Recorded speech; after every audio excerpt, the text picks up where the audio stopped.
O ano é 1999. O Papa João Paulo II inclina-se suavemente e pressiona os lábios no Alcorão, o livro sagrado do Islão. As câmaras piscam. O mundo segura a respiração. Um gesto de paz ou um sinal para os de dentro? Agora retrocedamos 13 séculos. Um homem ajoelha-se dentro de uma caverna à beira do deserto árabe. Ele está a tremer, vozes sussurram no escuro. O seu nome, Maomé. A sua conselheira, uma mulher rica com ligações cristãs. O seu primo, um estudioso católico dos evangelhos. Nesse momento, uma nova religião nasce. Mas nasceu realmente do deserto? Ou foi concebida nas sombras de Roma? Esta não é apenas mais uma história sobre o Islão. Esta é uma viagem na arquitetura oculta do poder. Uma história esquecida que se estende desde a sagrada Pedra Negra de Meca até os corredores de mármore do Vaticano. Disseram-lhe que estas duas religiões mundiais são rivais. Mas e se nunca foram verdadeiramente inimigas? E se o Islão, longe de ser o maior oponente de Roma, fosse, na verdade, uma das suas maiores criações? Os símbolos, os rituais, as alianças, tudo aponta para uma conclusão arrepiante. O que começou como um movimento espiritual pode ter sido, desde o início, parte de um plano mestre. Um plano elaborado na fumaça de incenso, atrás das cortinas do segredo e selado com sangue. A verdade não é o que parece. E o que está prestes a descobrir pode mudar a forma como você vê a história e a profecia para sempre. Primeiro, vamos reconhecer algo importante: a sincera devoção dos crentes muçulmanos. Lembro-me de estudantes muçulmanos que oravam fielmente, viviam modestamente e defendiam firmemente aquilo em que acreditavam ser certo. Eram honestos, com princípios e leais. Leais como poucos. Nas suas orações diárias e estilos de vida rigorosos, procuram honrar a Deus de todo o coração. Essas qualidades impõem respeito. Tal compromisso lembra-nos do bíblico Daniel, que se manteve firme na adoração, mesmo em terra estrangeira. Não se pode deixar de admitir a sua dedicação e clareza moral. E ainda assim, até os seguidores mais dedicados podem estar desinformados sobre influências invisíveis. Pode-se perguntar: é possível ser completamente sincero, mas sinceramente errado? O amor e o zelo destes crentes tornam a história oculta ainda mais trágica e ainda mais urgente de revelar.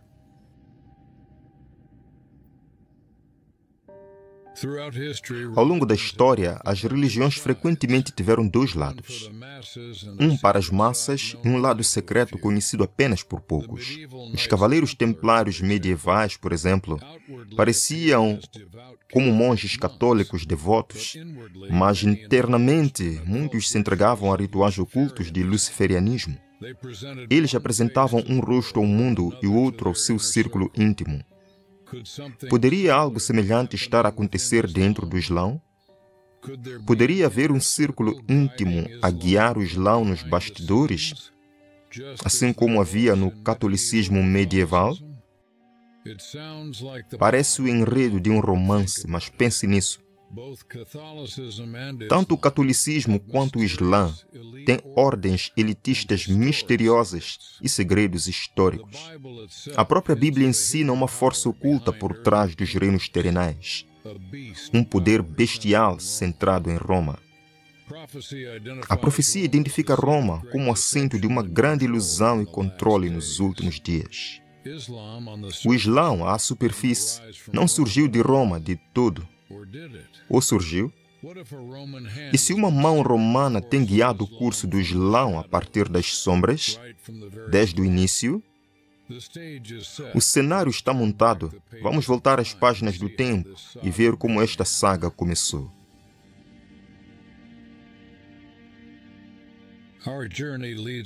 A nossa jornada leva-nos ao nascimento do Islã e ao seu profeta Maomé, no ano 570 d.C. Como jovem comerciante, Maomé casou com uma viúva rica chamada Khadija, quando tinha 25 anos e ela 40. Mas Khadija não era uma mulher árabe comum. Ela foi criada numa nobre família de comerciantes, tinha ligações cristãs e mantinha crenças monoteístas. O seu primo, Waraka, também era um católico romano devoto, até mesmo um erudito dos evangelhos. Isto significa que os mais próximos confidentes de Maomé nos seus primeiros anos estavam profundamente ligados à fé católica. Imagine a cena. Um árabe em busca de conhecimento casa com uma mulher culta, rica, educada e com fortes ligações religiosas. Ela o emprega e orienta, convencida de que ele poderia ser escolhido por Deus. Foi Khadija quem encorajou Maomé a confiar no espírito misterioso que lhe falava numa caverna. A voz, disse ele, era o anjo Gabriel trazendo revelações. Seria realmente um anjo de Deus? Maomé ficou aterrorizado no início, mas com o conforto de Khadija e os conselhos de Waraka, ele tornou-se convencido de que era um profeta. E como se a influência de Roma estivesse a sussurrar-lhe ao ouvido desde o início. É uma coincidência que o próprio fundador do Islã tivesse uma ligação direta com a Igreja Romana? Ou estaria a ser estabelecida uma base para um grande plano? As peças do quebra-cabeça estavam apenas a começar a formar-se. Com o apoio de Khadija, Maomé começou rapidamente a pregar uma nova fé, o Islã. Ele ensinou que há um só Deus, Allah, e que todos os ídolos devem ser destruídos. Sua mensagem desafiou o paganismo da Arábia. Enfrentando a oposição, Maomé fugiu de Meca para Medina em 622. A Hijra, o ano 1 do calendário islâmico. Lá ele reuniu seguidores, ganhou força e, eventualmente, marchou de volta para conquistar Meca em 630. Em apenas 20 anos, este comerciante outrora obscuro tornou-se o líder de um movimento religioso revolucionário. Quando morreu em 632, a maior parte da Arábia já se curvava ao Islã. O livro sagrado do Islã, o Alcorão, foi compilado logo depois, por volta de 650, a partir das revelações recitadas de Maomé.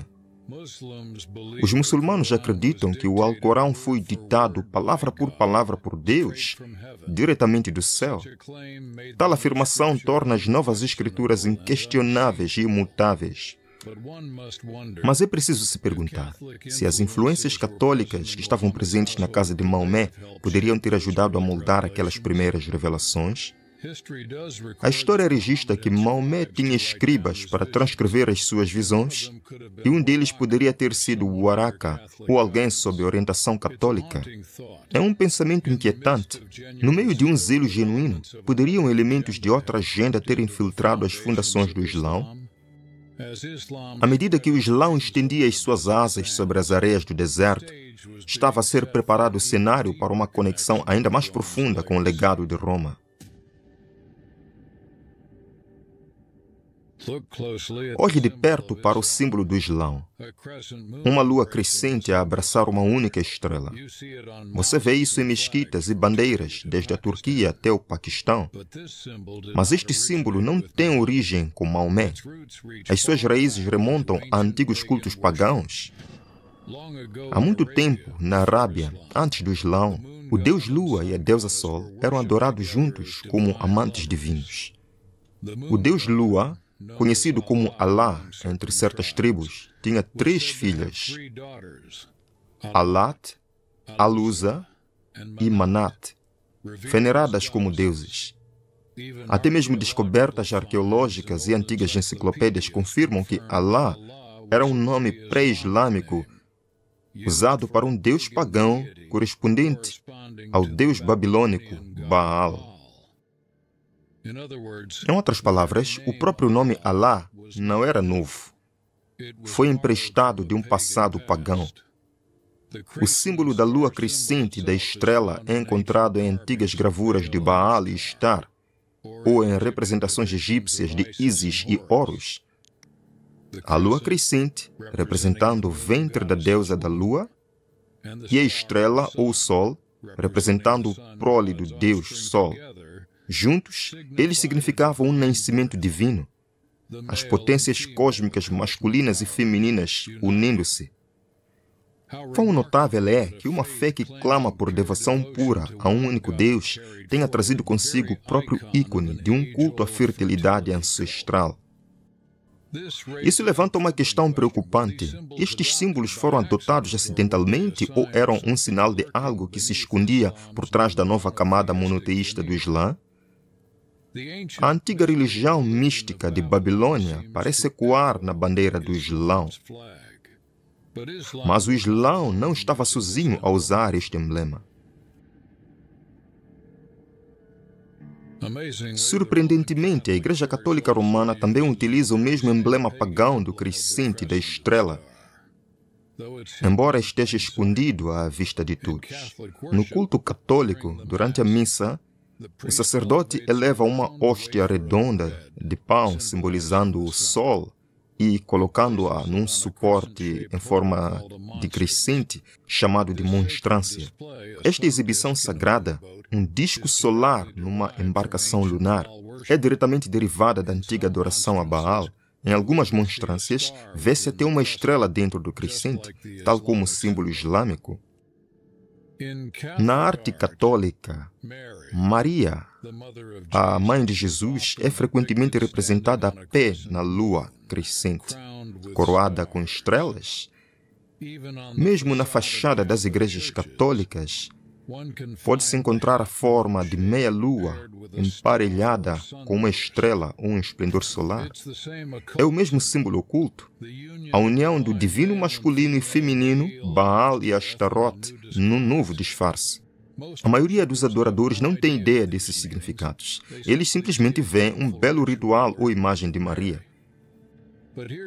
Mas aqui está a realidade surpreendente. Duas grandes religiões, o Islã e o catolicismo romano, apresentam ambas o ícone da antiga deusa da lua de forma proeminente em seu culto. Quais são as probabilidades disso? Para um buscador da verdade, é uma pista a não ser ignorada. Ela sussurra que, por trás de ambas as crenças, uma influência comum pode estar em ação, uma influência que remonta à própria Babilônia. A Bíblia adverte sobre um sistema falso chamado Babilônia, a Grande, a mãe das meretrizes, a mãe das falsas religiões. Apocalipse 17, verso 5. Poderia ser que o Islão, embora ostensivamente rivalizando com o catolicismo, beba do mesmo antigo copo da Babilônia? Os símbolos correspondentes sugerem um mistério que precisa ser desvendado.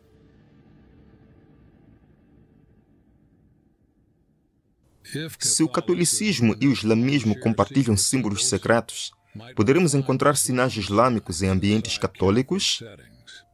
Incrivelmente, sim. Na cidade de Nova Orleans, uma capela católica chamada Nossa Senhora de Guadalupe contém uma janela peculiar. Bem acima do altar, em vitral, brilha o emblema do islamismo: a lua crescente e a estrela. Para disfarçá-lo, uma legenda afirma que é apenas o logotipo do departamento de polícia da cidade. Mas por que um santuário católico exibiria um emblema islâmico? Dentro da capela, os fiéis se ajoelhavam diante de imagens de Maria, orando com contas de rosário. E assim, de seu santuário, a estrela e a lua crescente islâmicas projetavam um brilho suave sobre a cena. Era como se uma mensagem tivesse sido escondida à vista de todos. Que estes dois sistemas estão alinhados de formas que poucos suspeitam. Em outros lugares, as igrejas católicas incorporam discretamente a forma de crescente na arquitetura e na arte. Até mesmo os próprios pátios e salões do Vaticano contêm obeliscos, cúpulas com raios de sol e símbolos do zodíaco, ecos da mesma adoração à natureza que inspirou o crescente e a estrela. Coincidência? Ou um sinal silencioso de que os poderes por detrás do catolicismo e do islamismo estão a trabalhar juntos? Alguns podem rir da ideia, mas as evidências continuam a surgir. Quando se roda o símbolo do crescente e estrela islâmico de uma certa forma, ele até forma o contorno da cabeça de uma cabra, um símbolo oculto conhecido de Satanás. E, incrivelmente, esse motivo da cabra, o bode de Mendes, apareceu também em algumas artes associadas ao catolicismo. É o suficiente para fazer o seu coração tremer. Duas grandes religiões, aparentemente opostas, mas que partilham sinais que apontam para a mesma fonte obscura.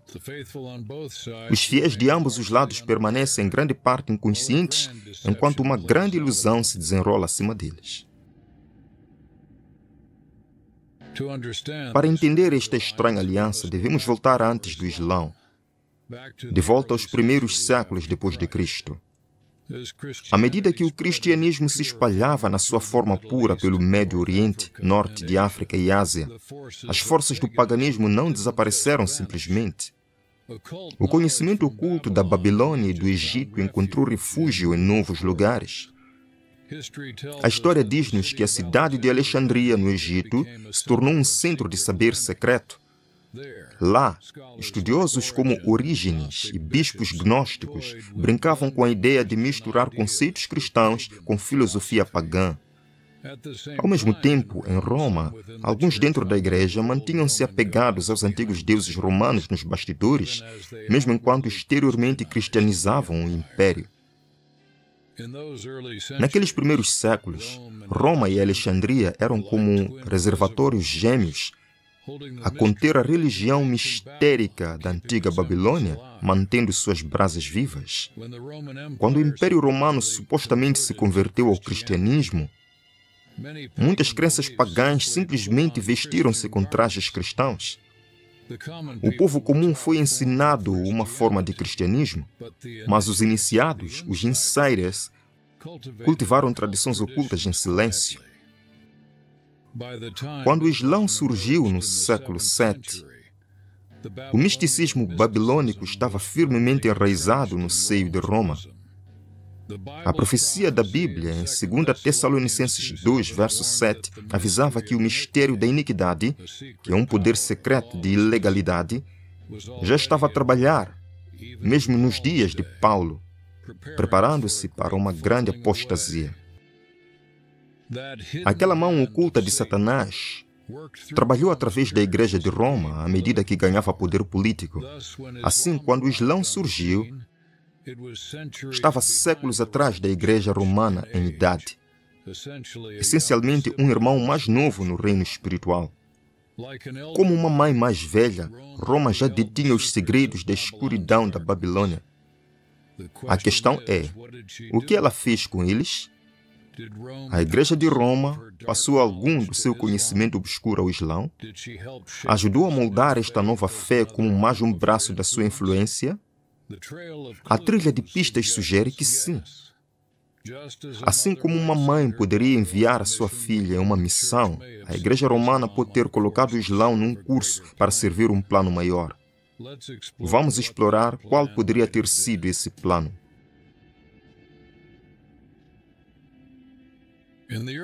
No início da Idade Média, a Igreja Católica Romana tinha um sério problema. Espalhadas pelo norte da África e pelo Médio Oriente, estavam comunidades de verdadeiros cristãos crentes na Bíblia, fora do controle de Roma. Estes eram remanescentes da fé apostólica original, que não se tinham curvado à autoridade de Roma. Muitos mantinham o sábado do sétimo dia como dia santo, seguindo o exemplo de Jesus e dos apóstolos, em vez de observar o domingo imposto por Roma. Grupos como os cristãos copta, os nestorianos, a igreja céltica, entre outros, tinham doutrinas que Roma chamava de heresia, mas que eram mais próximas do evangelho puro.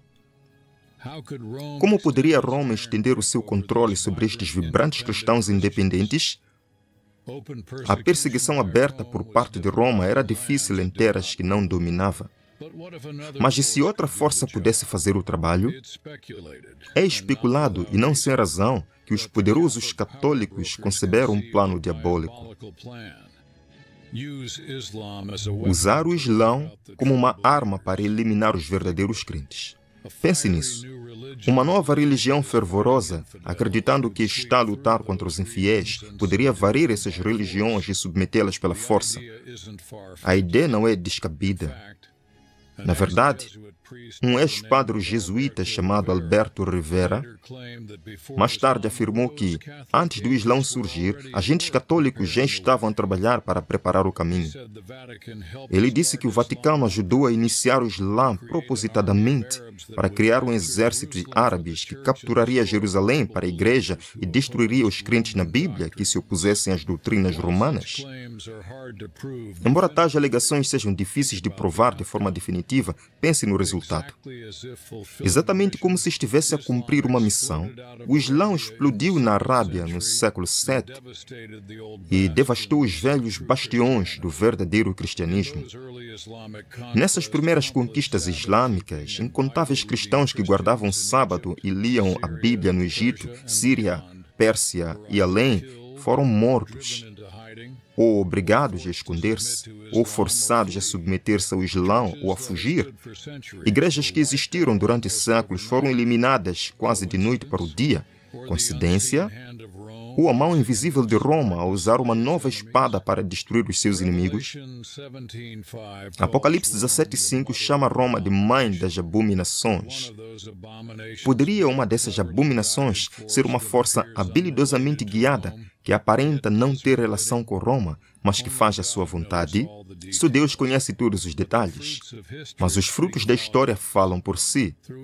Através do Islão, os verdadeiros seguidores de Cristo nessas regiões foram de fato esmagados em grande parte.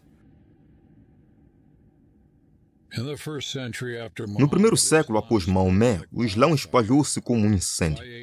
Por volta de 550 d.C., os exércitos muçulmanos tinham conquistado toda a Arábia, o Médio Oriente, a Pérsia, o norte da África e até avançado para a Espanha e a Europa.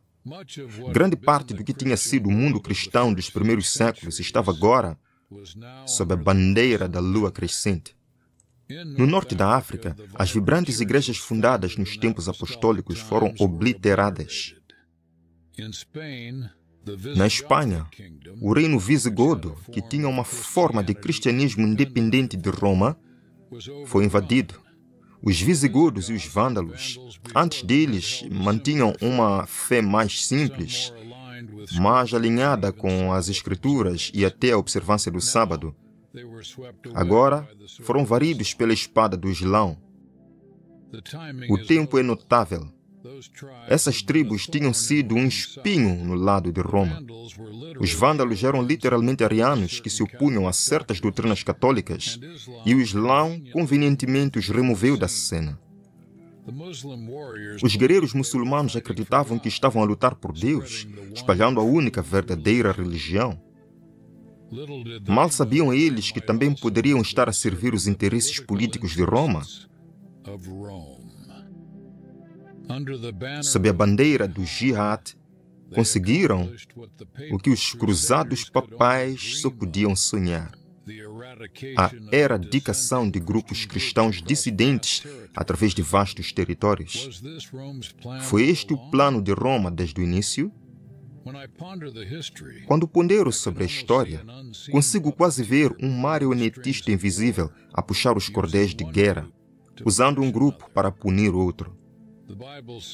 A Bíblia diz em Provérbios 16:4 que o Senhor pode até usar os ímpios para o dia da destruição, e de fato parece que Deus permitiu a ascensão do Islão como um flagelo contra a apostasia e para testar o seu povo. Mas por trás do pano, outro poder, o próprio Satanás, estava a orquestrar a destruição, esperando apagar a luz do Evangelho. Até o ano 800 d.C., o Islã já tinha cumprido a sua missão. O Médio Oriente e o norte de África estavam maioritariamente despidos de uma cristandade vibrante. Os verdadeiros adoradores tinham sido ou martirizados ou fugido para as montanhas e lugares remotos. Entretanto, o papado tornava-se forte na Europa, sem concorrência nessas regiões. Se é que havia uma aliança iníqua, tinha sido brilhantemente bem-sucedida. E ainda assim, como em todos esses complôs, alianças de conveniência podem transformar-se em rivalidades amargas.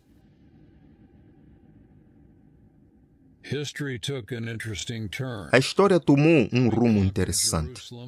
Depois de conquistar Jerusalém e a Terra Santa, os poderes islâmicos não os entregaram à Igreja Católica. Em vez disso, mantiveram esses territórios e construíram os seus próprios santuários brilhantes, como a cúpula da rocha em Jerusalém, exatamente no local que muitos cristãos consideravam sagrado.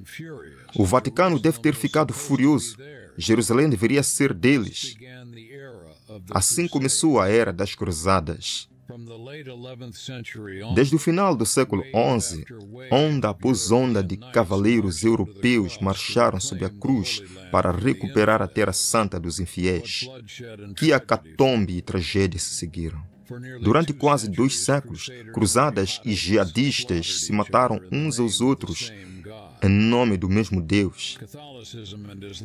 O catolicismo e o islamismo agora colidiram abertamente, mas curiosamente apenas depois desses grupos cristãos alternativos forem submetidos. Não se pode deixar de recordar o Salmo 2:2 que diz: os reis da terra se levantam e os príncipes deliberam juntos contra o Senhor e contra o seu ungido.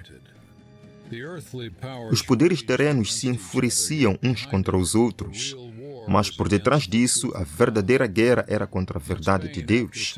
Na Espanha, após séculos de domínio muçulmano, os católicos acabaram por reagir. Em 1492, o último reino islâmico na Espanha caiu. O Islão retrocedeu da Espanha Ocidental e a Igreja Papal regozijou-se. Os hereges tinham partido e agora os muçulmanos também tinham desaparecido. Cada lado alternou como o flagelo do outro, mas quem se beneficiou no final? O povo comum sofreu. Os judeus foram perseguidos por ambos. E a verdadeira fé bíblica foi quase extinta nessas regiões. Do ponto de vista de Roma, os seus 2 maiores rivais, cristãos bíblicos e o Império Islâmico, enfraqueciam mutuamente até a exaustão. No século XVI, o papado reinava supremo no Ocidente e os turcos otomanos, a principal potência islâmica, dominavam o Oriente com um amortecedor natural entre eles. É como se o mundo estivesse devidamente dividido em 2 esferas de influência. No entanto, em segundo plano, estavam realmente separados ou existiam laços clandestinos que os mantinham estranhamente sincronizados? Há evidências de que, mesmo enquanto lutavam abertamente, uma coordenação secreta persistia, garantindo que ambos os lados serviam no final um esquema maior.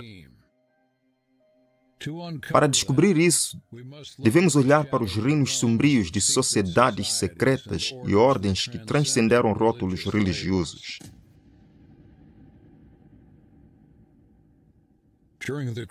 Durante as Cruzadas, ocorreu uma interação misteriosa entre certas ordens de cavaleiros dos católicos e as seitas secretas dentro do islamismo. Os templários, os monges guerreiros do Papa, estabeleceram bases no Oriente Médio e, segundo se relata, entraram em contato com uma ordem islâmica sombria, conhecida como os assassinos ou os Ashashins. Os assassinos faziam parte do ramo ismaeli do islamismo e tinham uma reputação bizarra. Eles assassinavam alvos sem medo, frequentemente sacrificando as suas próprias vidas no processo, tudo sob a direção do seu grão-mestre, o Velho do Monte. Estes homens eram fanaticamente devotados, pensando que o martírio lhes garantiria o paraíso. Soa familiar? Vemos um fanatismo semelhante em extremistas modernos que se explodem acreditando que é a vontade de Deus. A história repete-se. Agora, os assassinos não eram apenas fanáticos. Eles operavam através de graus de iniciação. Os novos recrutas eram mantidos em estrita devoção islâmica, mas os superiores eram ensinados a saber secreto que nada é verdadeiro e tudo é permitido. Em outras palavras, no topo, eles perceberam que tudo se resumia ao poder e à enganação, não à fé. Os cavaleiros templários igualmente eram ditos ter ritos de iniciação e ensinamentos secretos, além do que o cruzado médio sabia. Há rumores de que os templários e os assassinos entraram em alianças encobertas, trocando conhecimento, compartilhando rituais ocultos, talvez conspirando para controlar eventos para ganho mútuo. Ambos os grupos, curiosamente, foram acusados de adorar um estranho ídolo chamado Baphomet, uma figura de cabra demoníaca, e de cuspir na cruz de Cristo em cerimônias secretas. Estas são as acusações históricas que levam à queda dos Templários em 1307. Mas faz-nos questionar: os Templários foram influenciados pela filosofia dos assassinos? Ou ambos estavam simplesmente a beber da mesma fonte satânica de mentiras? Considere isto. Os templários, embora oficialmente a servir o Papa, tornavam-se incrivelmente ricos e poderosos. Alguns dizem até mais do que os reis. Poderá ser que estas sociedades secretas, uma com vestes cristãs e outra com vestes muçulmanas, se reconhecessem como espíritos afins, a fim de servir o mesmo mestre oculto? A evidência de ligações entre os templários e grupos místicos islâmicos, como os dervixes ismaelitas e os fatímidas, tem sido apontada por pesquisadores. Todos eles têm origem nos mistérios, conhecimento oculto da Babilônia. É de tirar o fôlego perceber que, enquanto cavaleiros e soldados comuns de ambos os lados lutavam e morriam por Deus e glória, um punhado de elites iniciados pode ter estado a conspirar por riqueza e domínio. Verdadeiramente, não lutamos contra carne e sangue, mas contra a maldade espiritual nas regiões celestiais. Efésios 6, verso 12. Satanás estava a jogar um jogo duplo, estabelecendo sociedades secretas tanto dentro do cristianismo como do Islã, forjando-os juntos no topo, enquanto pareciam colidir na base.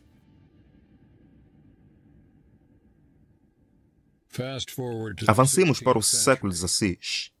Os cavaleiros templários tinham desaparecido, mas uma nova ordem católica surgiu, os jesuítas, Sociedade de Jesus. Não se deixe enganar pelo seu nome santo. Os jesuítas tornaram-se os mestres estrategistas da Igreja Católica, especialistas em política, educação e operações encobertas. Eles também têm diferentes camadas, uma aparência de piedade e erudição exteriormente, mas uma reputação por esquemas astutos por trás das portas fechadas. A história mostra que os jesuítas estavam dispostos a fazer qualquer coisa para avançar o poder do Papa. Eles foram até implicados em assassinatos e conspirações contra reis que se opuseram à autoridade papal. Um dos ditados jesuítas diz que o fim justifica os meios. Isso soa como tudo é permitido. De fato, é a mesma língua da serpente. Os jesuítas tornaram-se conhecidos por criar organizações de fachada para que o Vaticano pudesse negar envolvimento. Por exemplo, para influenciar a política e a sociedade de forma encoberta, os jesuítas ajudaram a formar os maçons, uma fraternidade secreta que recruta homens influentes sob o pretexto de iluminação e filantropia. Se um esquema fosse exposto, a Igreja poderia dizer: não fomos nós. Foram aqueles maçons. Da mesma forma, quando algo corre mal nas finanças ou na mídia, quão rapidamente alguns culpam os judeus ou algum outro grupo, quando muitas vezes o verdadeiro manipulador permanece oculto em Roma, o padrão é claro: decepção por design. Poderia toda a extensão do Islã ter sido um golpe mestre de uma estratégia semelhante à dos jesuítas antes mesmo dos jesuítas existirem? O timing não coincide com a ordem jesuíta. Eles surgiram mais tarde, mas o espírito dessa estratégia já estava em ação muito antes. Era a estratégia de Satanás, realizada através de quaisquer agentes dispostos. O Vaticano de antigamente provavelmente não a chamava de estratégia jesuíta, mas o princípio era o mesmo: Criar um movimento que alcançasse os seus objetivos, mas manter o seu próprio papel oculto. Um exemplo moderno deixa isto claro.